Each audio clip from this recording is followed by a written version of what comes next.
Este casa de vânzare? Iar au înflorit salcâmii la căsuța părăsită. Se întrec în flori toți pomii, dar ograda-i necosită. Iar au înflorit bujorii, e un is de primăvară, toți cireșii, dar și merii, însă nimeni nu-i pe afară.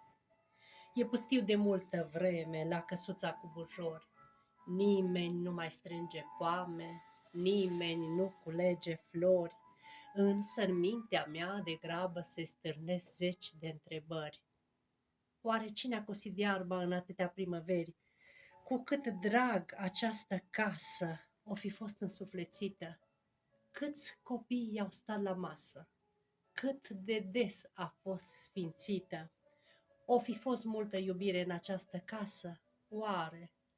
Or fi râs de fericire sau au plâns de supărare? Cei ce au pus suflet în ea au plecat în lumea mare sau se află într-o stea așa cum casa-i de vânzare? Oare cine poartă gândul la căsuța părăsită?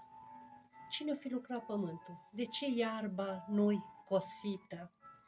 Prin perdeaua ușor trasă se vede un ceas rămas. Oare de când stă pe masă? De cât timp nu este tras? Văd în tinda casei locul lemnelor ce le-au crăpat. Oare cine aprindea focul deseori pe înserat? Cine era stâlpul în casă și aducea în vedre apa? Când punea cina pe masă, oare cine aprindea lampa? Timpul parcă este mut. Primăvara-i tumultoasă. Câtă vreme o fi trecut de când nimeni nu-i acasă.